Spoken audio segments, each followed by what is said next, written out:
Assalamualaikum warahmatullahi wabarakatuh. Saya atas nama Hikmatul Awaliyah dari kelas 6D kelompok 5 akan mempresentasikan materi terkait perkembangan HPI menurut Mancini.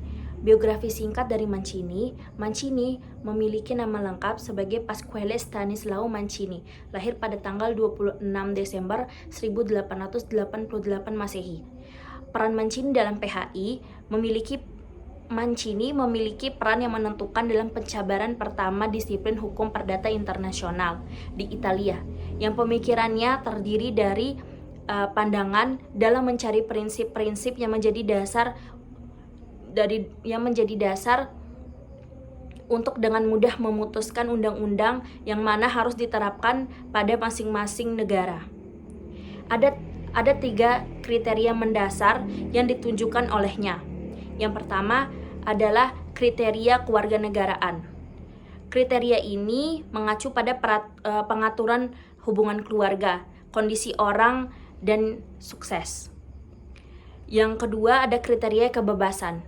Kriteria kebebasan ini untuk mengatur kasus-kasus yang dimana pembuat undang-undang itu tidak berkepentingan untuk membatasi kebebasan orang asing dengan undang-undangnya sendiri. Dan yang terakhir ada kriteria kedaulatan. Kriteria ini adalah penundukan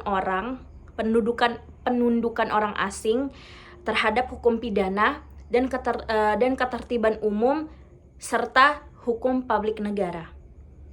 Mancini adalah pelopor dan ahli teori prinsip-prinsip dasar hukum perdata internasional yang dimasukkan ke dalam beberapa peraturan perundang-undangan nasional dan internasional.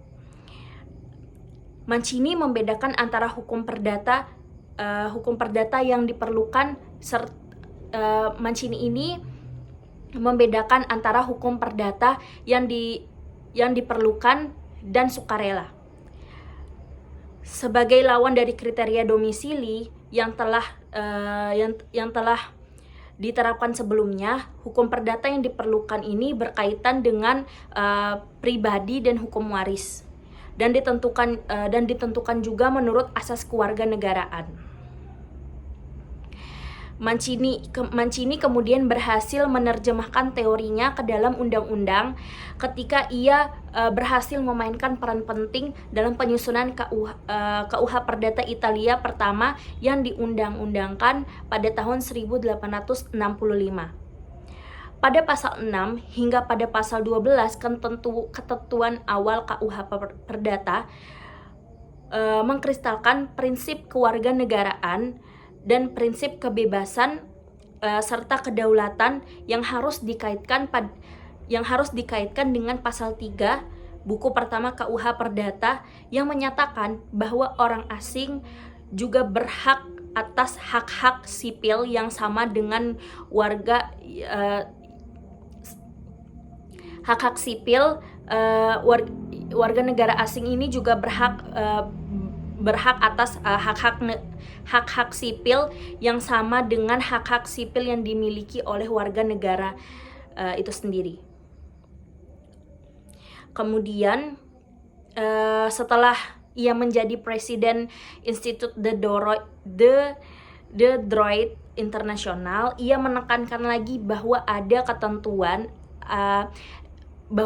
kebutuhan untuk menjadikan kewajiban untuk semua negara ini.